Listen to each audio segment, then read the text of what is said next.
Recentemente, o youtuber Orochi, ou Tio Orochi, ou Orochinho, ou Tio Orochi, sei lá, chamam ele de vários jeitos diferentes, é o cara que você viu na thumbnail. Com certeza, se você clicou nesse vídeo é porque você conhece ele. Então, enfim,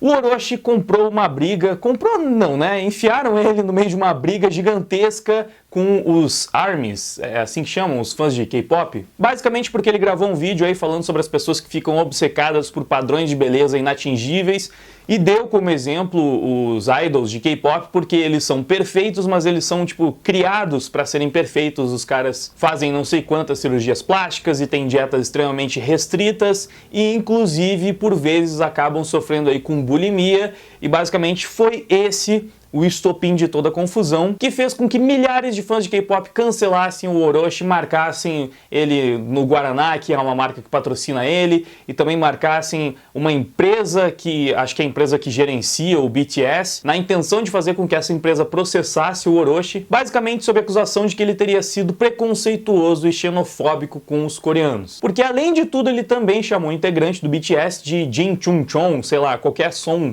que parecesse uma palavra coreana, mas que não era realmente o nome do cara. E naturalmente, como hoje em dia as pessoas estão muito mais sensíveis com esses temas, é óbvio que isso causaria uma grande comoção, né? A gente pode ter, quem é da minha geração com certeza já viu chamar chinês de Xing Ling, ou qualquer pessoa que tivesse olho puxado de japa, né? É uma coisa normal, mas hoje em dia não é nem um pouco aceitável, é um xingamento xenofóbico extremo, e por isso o Orochi foi cancelado. Inclusive, eu acho que vale comentar, porque talvez você não saiba, pelo menos eu descobri só recentemente, o ato de puxar os olhos, sabe, fingindo que você é asiático, também é considerado xenofóbico e extremamente ofensivo por algumas pessoas. É mais uma coisa que eu sempre achei extremamente normal, não me passava pela cabeça que pudesse ofender alguém, mas sim, parece que tem gente que se ofende de verdade com isso, então é mais um desses gestos proibidos aí na sociedade atual. Ou seja, Orochi, se você quiser ofender mais ainda a galera do K-pop, é só você puxar os olhos. Eles com certeza vão ficar realmente muito irritados com você. Mas afinal de contas, quem é que tá certo aí nessa história? Por enquanto,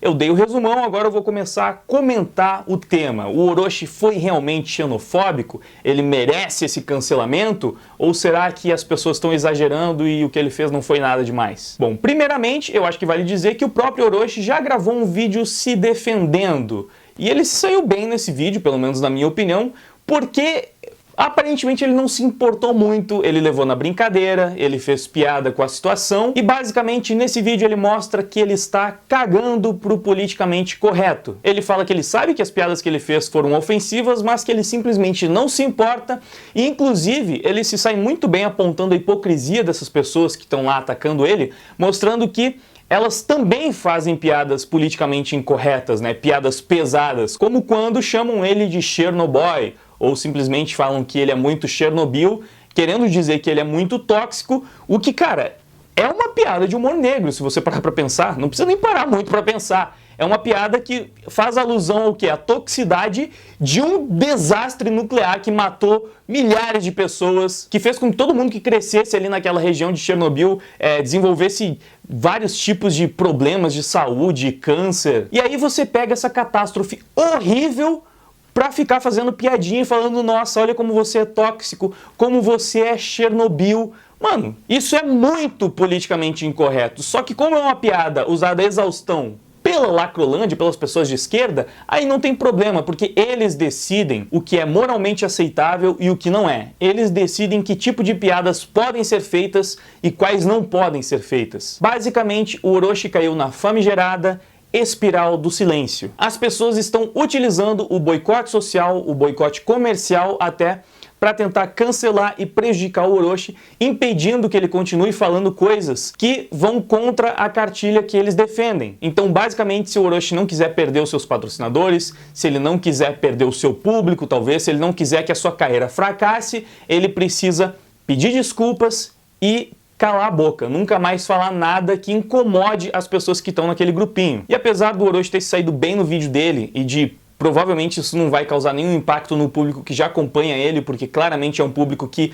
não se importa com o politicamente correto, é um público que gosta dessas piadas mais ácidas mesmo. Eu vejo que o buraco é bem mais embaixo, porque existe um terreno político ali onde o Orochi não ousou entrar. Se você utiliza, ou em algum momento da sua vida você já utilizou o Twitter de forma ativa por um bom período de tempo, você deve ter reparado que a maior parte dos fãs de K-pop tendem pro lado progressista. Na verdade, isso virou até meme, né? Quando você vê alguém lacrando no Twitter, geralmente ou vai ter um gif da Gretchen embaixo, ou vai ter um clipe de alguma banda, algum grupo de K-pop dançando. Se não tiver nenhum dos dois, provavelmente a foto de perfil é de algum idol de K-pop. E esse comportamento do grupo que tentou cancelar o Orochi é um comportamento absolutamente progressista. Como eu já estou há algum tempo nessa guerra cultural, eu já presenciei outros cancelamentos e inclusive participei de um da direita, que foi naquele episódio da Gabi Catuzzo, tentando fazer com que o discurso de ódio da esquerda também fosse responsabilizado, para pelo menos tentar equilibrar um pouco as coisas. E por que isso é importante? Porque atualmente você pode defender todo tipo de atrocidade, de aberração, você pode ter opiniões extremamente polêmicas, você pode falar que homens não prestam, que homens são lixo, que brancos são racistas por natureza, você pode defender o aborto, você pode fazer um monte de coisas que são consideradas politicamente incorretas e ainda assim você vai ter todo tipo de patrocinador ao seu redor, você vai ter grandes marcas te apoiando, você vai ter as portas abertas na Rede Globo, você vai ter um espaço para uma grande matéria na Folha de São Paulo, sendo que você defende abertamente posições polêmicas e propaga o discurso de ódio, que são os argumentos geralmente utilizados para cancelar a direita e para justificar por que a gente tem tão poucos representantes da direita fazendo aí propagandas e comerciais, como a gente não tem a diversidade mais importante de todas, né? A esquerda prega muito que precisa ter diversidade em tudo quanto é lugar, tem que ter diversidade na propaganda, tem que ter diversidade no filme, mas a mais importante de todas, que é a diversidade de pensamento e de ideias, essa a gente não tem em lugar nenhum, porque existe uma hegemonia da esquerda progressista que pratica a espiral do silêncio e dessa forma consegue controlar a mídia. O YouTube é basicamente o único ponto que está um pouco imune a tudo isso e é por isso que a gente tem representantes com alguma relevância aqui dentro da plataforma. Como é o caso do próprio Orochi, que não necessariamente é de direita, mas é alguém que defende aí o discurso politicamente incorreto e não quer baixar a cabeça para a militância, ele quer sacanear todo mundo mesmo, ele quer fazer a piada mesmo sabendo que ela vai ser ofensiva sim com algumas pessoas, ela vai ofender um grupo de pessoas, porque tem muitos comediantes e humoristas que defendem isso, que todo humor ele vai atingir alguém, ele vai ofender alguém. Acontece que a esquerda está apenas tentando delimitar quem pode ou não pode ser ofendido. Como no caso hipócrita já citado aí de Chernobyl. Nesse caso, como eles fazem essa piada, aí pode, mas se eles decidem que piada com o som do nome de um coreano é extremamente xenofóbica e ofensiva, aí você tem que cancelar alguém que fizer essa piada, não simplesmente porque ela é ofensiva, porque os progressistas ofendem pra caramba, como eu já disse, mas simplesmente porque ela não está de acordo com a cartilha que eles defendem. E basicamente esse foi o caso do Orochi, que mesmo não sendo um símbolo da direita, é muito importante para esse equilíbrio dentro da guerra cultural, pelo simples fato dele não baixar a cabeça para o politicamente correto. Porque no momento, a gente está com uma grande desvantagem sim. É justamente por causa desse tipo de cancelamento que as pessoas evitam expressar opiniões de direita, que elas evitam fazer qualquer tipo de piada que fuja um pouco a cartilha progressista, porque elas sabem que vão ser canceladas, que vão perder patrocinadores, que não vão conseguir aparecer na televisão ou fazer um comercial. E se a gente continuar permitindo que esse tipo de coisa aconteça, cada vez mais a voz da direita vai ser silenciada, pelo menos dentro dos seus representantes da mídia. Porque uma coisa é você defender o discurso de Mises no churrasco da família. Outra bem diferente é você aparecer diante das câmeras falando que Che Guevara é um genocida e sabendo que isso vai prejudicar a sua imagem, que provavelmente você não vai conseguir alavancar a sua carreira do ponto de vista midiático, porque vai ter a espiral do silêncio fazendo todo o esforço do mundo para te silenciar. Eu genuinamente não gostaria que ninguém perdesse contrato ou patrocinador por simplesmente expor os seus pensamentos, por defender uma ideologia, principalmente fazendo isso de forma respeitosa, mas mesmo que seja fazendo piadas ou alfinetando algum grupo, É um absurdo que só um lado tem o direito de fazer isso e ainda assim aparecer na mídia como sendo uma boa pessoa iluminada e que merece ganhar todo o dinheiro da Coca-Cola e de todas as marcas possíveis. Porém, eu tenho certeza que a esquerda não vai simplesmente parar com essa estratégia da noite pro dia e infelizmente me parece que ainda tem um longo caminho a ser percorrido até que as próprias marcas passem a perceber que existe uma demanda também pro outro lado, que existem pessoas de direita que querem ver o seu discurso sendo representado em grandes marcas, em grandes empresas ou enfim, em grandes canais de televisão, e até que isso aconteça, pelo menos para a guerra cultural, talvez a única arma que a gente tem à disposição no momento é justamente a mesma da esquerda, tentando pelo menos equilibrar o politicamente correto e mostrando que se a gente não tem espaço nenhum para falar o que pensa, sem sofrer o boicote social e de grandes marcas, então que eles também não possam ter toda a liberdade do mundo para espalhar ideias progressistas por aí como se fossem maravilhas e como se não tivesse nada de errado em pregar discurso de ódio contra homens e contra brancos, sendo que claramente o contrário seria absolutamente rechaçado. E para finalizar, eu queria só apontar mais uma grande hipocrisia nessa história, que é justamente o fato curioso de ter tanto progressista fã de K-pop, porque, assim, né, falando de uma forma bem superficial, eu não sei se você sabe, mas a Coreia é basicamente dividida em dois países, né, a Coreia do Norte e a Coreia do Sul. A Coreia do Norte é que é o país de esquerda. Eles são os comunistas, com certeza lá você vai encontrar muito progressismo também. Eles possuem um dos regimes mais fechados do mundo, uma verdadeira ditadura, e basicamente o que a gente sabe de lá é que o ditador manda todo mundo ter o mesmo corte de cabelo e de vez em quando que ele tá testando alguns mísseis para jogar nos Estados Unidos. Agora, o K-pop que vocês tanto amam vem de um dos países mais capitalistas do mundo. Um país essencialmente conservador, e inclusive dentro das próprias bandas, dos próprios grupos, a maioria é conservador e tem até anarcocapitalistas ali dentro, velho. Tem um cara do BTS que fez um show, você tá vendo aí na tela, ele fez um show com uma camisa com uma estampa gigantesca do símbolo anarcocapitalista ali atrás, aquela cobra, né, a camisa amarela, também as cores dos ANCAPs, que é o amarelo e o preto. E tem uma outra foto que eu não sei se é do mesmo cara, se é de outro, que também tá com uma camisa amarela ali com o símbolozinho ANCAP. E eu achei até essa imagem aí, que é de uma cantora, que sinceramente essa eu não tenho certeza se não é montagem, mas enfim, talvez não seja. De qualquer forma, a gente viu que tem até anarcocapitalistas dentro dos grupos de K-pop, mas de qualquer forma, sendo a Coreia do Sul um país essencialmente capitalista, de direita, a gente pode dizer inclusive que o K-pop que vocês tanto amam é um fruto direto do capitalismo. Inclusive, eles são isso, são um produto midiático de exportação mundial que rende bilhões e bilhões para os sul-coreanos, o que de nenhuma forma eu falo como se fosse uma crítica, afinal de contas, para mim é mais uma das coisas que mostra aí a maravilha do livre mercado, do capitalismo, que propicia todo tipo de conteúdo e entretenimento para todo tipo de público, e você que adora o BTS ou qualquer outro grupo de K-pop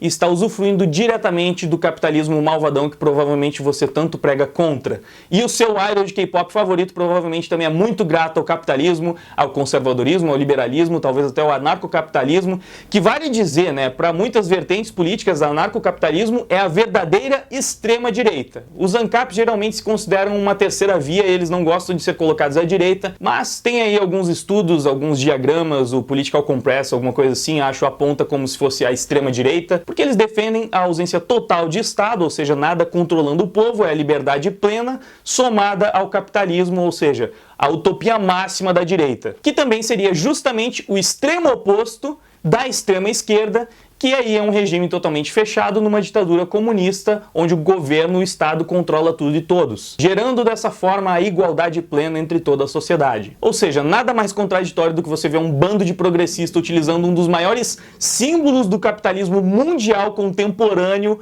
como se fosse, sei lá, um símbolo de lacrada progressista. Mas, como o Orochi mesmo fala ao longo do vídeo dele, né, a gente entende que a maioria dessas pessoas não deve ter passado dos 12 anos, não fazem a menor ideia de nada da vida ainda, então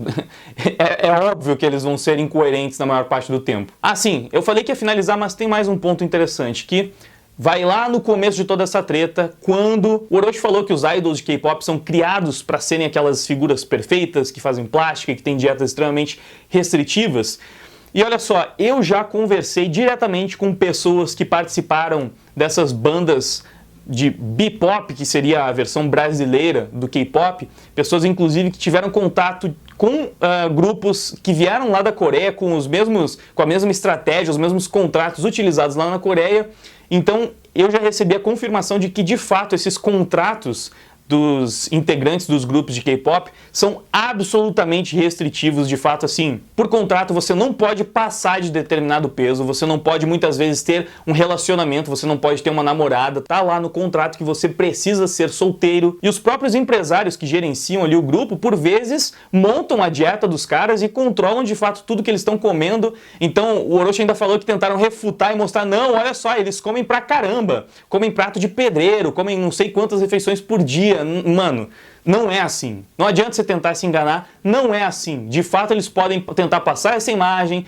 em alguns momentos, para algum comercial, para alguma estratégia publicitária, eles montam essas peças, mas o dia a dia dessas pessoas não é assim. Eles realmente possuem uma dieta extremamente restrita, tudo escrito por contratos que eles não podem simplesmente quebrar, eles podem ser substituídos, enfim, eles têm que seguir tudo aquilo à risca e tem pessoas em cima deles controlando o dia a dia dessas pessoas para que elas sejam aqueles símbolos perfeitos de adoração que vocês veem, que vocês se encantam. Então, além de tudo, a crítica inicial do Orochi estava assim bem precisa, mas eu entendo que para quem é muito fã do grupo não seja legal abraçar essa realidade onde aquelas pessoas que elas idolatram são basicamente produtos utilizados por empresários que não possuem quase nenhuma autonomia, né? Porque isso tira muito da humanidade deles, eles preferem ver como pessoas humanas que estão lá comendo um pratão de pedreiro todos os dias e são perfeitos simplesmente porque, sei lá, são abençoados por uma genética incrível. Enfim, por hoje é isso, o vídeo já ficou imenso, então deixa aquele like, se inscreve no canal se ele não for inscrito, ativa o sininho para receber todas as notificações, confere os links ali embaixo na descrição. Eu já pedi o feedback? Acho que já pedi o feedback. Já pedi tudo que precisava pedir, né? Então, muito obrigado pela sua audiência, por ter assistido o vídeo até o final. Agora eu vou indo, valeu, até mais. Fui! Não querem escutar,